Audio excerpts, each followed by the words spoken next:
Olá, meu nome é João Santana. Atualmente eu sou aluno de mestrado no programa de pós-graduação em Botânica da UFV. Entretanto, esse trabalho é relativo às atividades desenvolvidas enquanto bolsista de iniciação científica. É um trabalho intitulado de Vegetação de Cerrado e sua relação com o alumínio disponível no solo, uma síntese dos estudos realizados na Floresta de Paraupeba, Minas Gerais.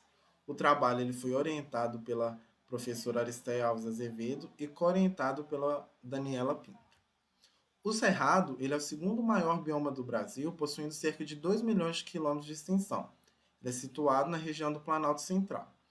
Possui uma rica vegetação, rica e diversa, apresentando alta biodiversidade. E devido ao seu alto grau de endemismo, ele é considerado um hotspot de biodiversidade. Entretanto, é uma biodiversidade que está ameaçada, muito principalmente pelo avanço das fronteiras agrícolas. Uma das características mais marcantes do cerrado são os seus solos. Os solos do cerrado eles são ácidos, a maioria com pH menor que 5, são pobres em nutrientes e com alto teor de alumínio, que é o fator que nós vamos analisar aqui nesse trabalho. O alumínio ele é o terceiro elemento mais abundante da crosta terrestre. Quando ele está presente em solos ácidos como os do cerrado, ele assume sua forma trivalente, o Al3+, e aí ele se torna biodisponível. O que é isso? Ele pode ser absorvido pela raiz das plantas. O que acontece é que esse Al3+, ele é altamente fitotóxico para plantas sensíveis, como o exemplo das cultiváveis, né? Porque ele acarreta uma série de problemas que impede o crescimento e o desenvolvimento desses indivíduos. Entretanto, as espécies nativas do cerrado, além de acumular altas concentrações desse metal e não ser observados os mesmos sintomas que as sensíveis apresentam, algumas espécies podem, inclusive, necessitar do metal para a sua sobrevivência, que é o que nós vamos mostrar daqui para frente.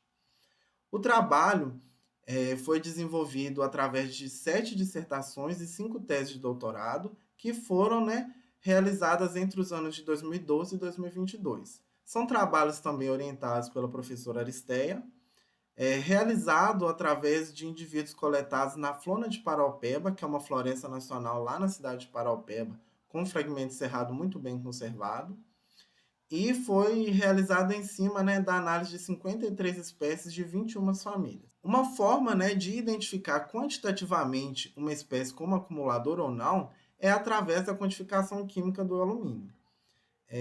De um total de 53 espécies, 38 delas acumularam alumínio, enquanto 15 não acumularam, sendo que dessas 38, 4 delas foram classificadas como hiperacumuladora do metal. E o que é uma acumuladora e uma hiperacumuladora? Uma espécie acumuladora é aquela que acumulam concentrações iguais ou superiores a 1 grama por quilograma de alumínio na matéria seca, na parte aérea. E uma hiperacumuladora é aquela que concentra concentrações superiores ou iguais a 10 gramas por quilograma de alumínio na matéria seca também da parte aérea. Então a gente observa que é um número muito grande de espécies acumuladoras analisadas. Entretanto, os trabalhos desenvolvidos relacionados ao acúmulo do metal, eles sempre foram restritos a espécies arbóreas. E como no cerrado nós observamos uma variação de fitofisionomia, compreendendo vegetações campestres, savânicas e também florestais, uma lacuna que precisava ser preenchida era entender se esse alumínio estava presente também em plantas dos estratos herbáceos e subarbustivos, que são muito ricos no bioma. E o que foi observado é que sim, o alumínio ele também é acumulado por espécies herbáceas e subarbustivas. Isso também através da quantificação química do metal. Algumas técnicas foram analisadas para entender quais eram os sítios de acúmulo do metal nos tecidos das plantas. E um dos primeiros trabalhos realizados pelo grupo de pesquisa foi realizado pelo Carvalho Júnior em 2012, que avaliando 5 diferentes reagentes que evidenciariam o metal nos tecidos, conclui que o cromazurol S foi o mais efetivo. porque ele não apresentava ambiguidade nos resultados, ele não evidenciava outras substâncias que não o alumínio nesses tecidos. E através do Chromazure-OS foi possível identificar esses sítios de acúmulo do metal. Os principais sítios de acúmulo do metal no organismo dessas plantas são as paredes celulares. Isso por conta da sua natureza pectocelulósica, que é rica em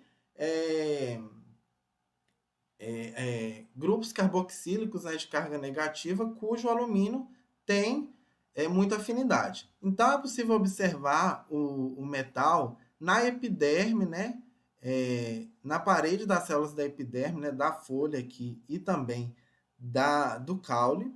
A reação positiva para a detecção do alumínio através do Chromazure-OS é evidenciada pela coloração azul, né? Então, nós observamos também a presença do metal aqui no parênquima clorofiliano do limbo foliar.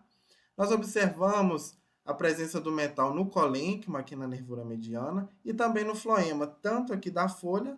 Os núcleos e os cloroplastos também são evidenciados como sítios de acúmulo. Aqui nós temos na seta preta, aqui e aqui, a evidência do núcleo, e aqui em vermelho, na periferia dessa célula, os cloroplastos. Né? O núcleo ele já foi identificado como um problema para o acúmulo de alumínio em espécies sensíveis, uma vez que ele inibe, né, o metal inibe a divisão celular, impedindo o crescimento da raiz dessas plantas.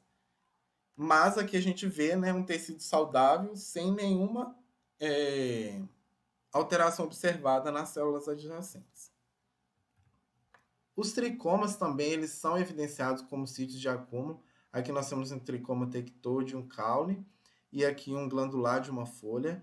Então, nós observamos a presença do metal nessas estruturas. Outro sítio, né, de acúmulo que foi avaliado foram os compostos fenólicos, para entender se havia uma complexação, né, do alumínio com o composto fenólico, para entender se era um mecanismo de detoxificação interna do metal. E em coccipselo áureo, isso foi observado através do teste histoquímico com solocromazurino para evidenciar a presença do metal e formalina e sulfato ferroso para evidenciar os sítios de acúmulo dos compostos fenólicos. E o que foi mostrado é que há uma sobreposição desses sítios, né?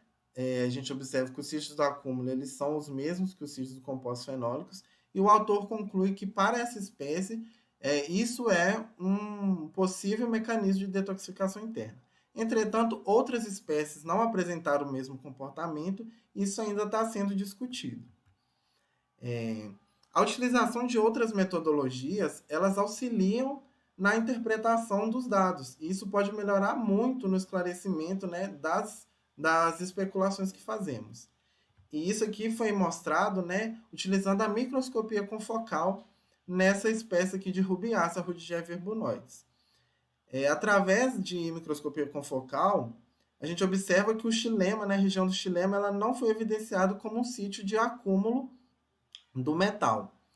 E aplicando o fluorófito lumogalho, houve a fluorescência, né, aqui na região do xilema, evidenciado por essa coloração verde, detectando o metal nesse tecido, o que antes não havia sido levantado, porque o xilema, né, ele tem outra composição, né, a parede das células é lignificada e não possui aquela natureza pectocelulósica, o que é uma novidade.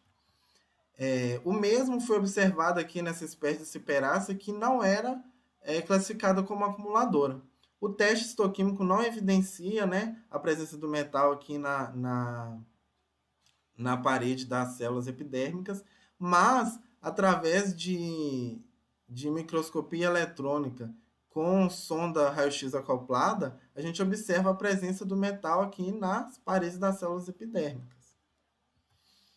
Já que nessa espécie, né, de asterácea não acumuladora, o teste histoquímico evidencia na parede da epiderme, mas através de MEV-EDS, isso não foi corroborado.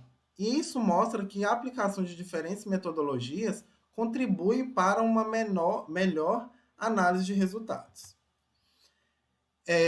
Quanto ao teor nutricional, ao acúmulo de alumínio e à disponibilidade desse metal e dos nutrientes no solo, O que foi observado é que o acúmulo do metal ele não interfere no teor nutricional das espécies nativas e que a variação de nutrientes entre as espécies analisadas ela vai ter muito mais relação com a pobreza de nutrientes no solo que é típico dos solos do Cerrado do que a influência do metal na absorção desses elementos, né? A flora de Paraupeba, por exemplo, é constituída por diferentes tipos de solo com diferentes teores de nutrientes. E é observado, né, que as espécies coletadas em diferentes solos, elas vão apresentar diferentes teores nutricionais, mas que isso não é relacionado ao acúmulo do metal, e sim à disponibilidade do nutriente no solo. Alterações morfofisiológicas observadas, elas vão estar muito mais relacionadas com outros fatores, né, observados, por exemplo, regime de luz, folha de sol e sombra, do que sintomas de estresse por alumínio. Outro fator que está sendo analisado, né, é a complexação do cálcio e do silício com o alumínio, que está sendo interpretado como possível mecanismo de detoxificação interna, mas que ainda não é um consenso entre os trabalhos realizados, mas que já é um apontamento, né, que foi levantado.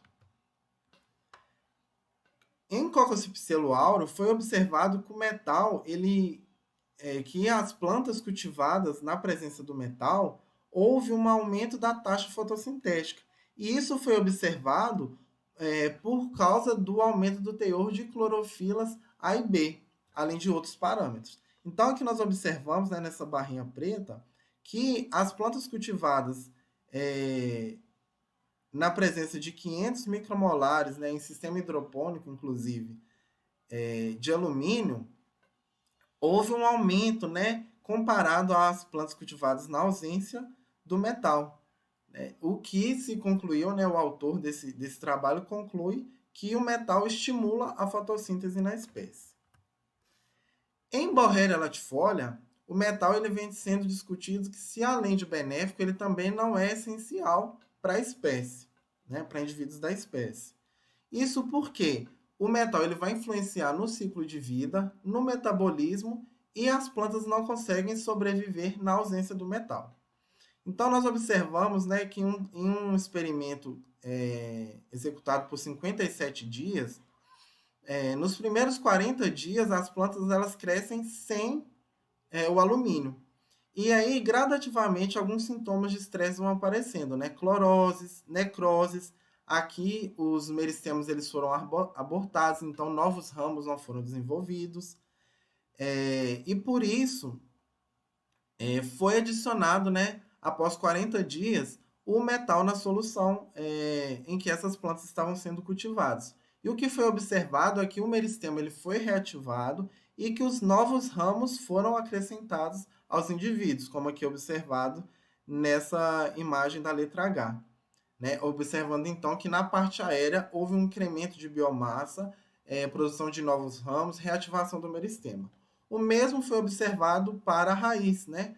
Nos primeiros dias de experimento, as raízes já apresentavam o escurecimento, né, dos filamentos. Aqui no final do experimento, ela já se apresentava bem escura, com textura gelatinosa, o que foi diferente do tratamento contendo alumínio, que possuíam raízes com coloração normal, com muitas ramificações e bem desenvolvida. Além desses sintomas visuais, o teor de clorofila total, que também foi analisado lá para Coccospithelo auro, foi observado aqui em Borrelia latifolia. E o mesmo resultado foi encontrado, né? No tratamento, né, após a adição do alumínio, houve um aumento do teor de clorofila total em relação ao tratamento que continuou sem o alumínio. Observando, juntamente a outros parâmetros, que o alumínio ele estimulou a fotossíntese nessa espécie. E por ele influenciar no metabolismo, no ciclo de vida, e as plantas não conseguirem sobreviver na ausência do metal, anda-se sendo discutido se ele é essencial para essas plantas dessa espécie. Com isso, né, com todos esses resultados, nós concluímos que o elemento ele não é um fator limitante para a sobrevivência de espécies nativas de cerrado, sendo que o elemento ele é benéfico para algumas espécies, podendo ser inclusive essencial para outras. Novos trabalhos estão sendo desenvolvidos, inclusive com germinação de sementes, né, para entender a influência do metal nesse período crítico de desenvolvimento. Eu gostaria de agradecer ao UFV, ao financiamento realizado pela CAPES, pela CNPq e pela FAPEMIG, ao programa de pós-graduação em Botânica da UFV e também à Flona de Paraupeba. Muito obrigado.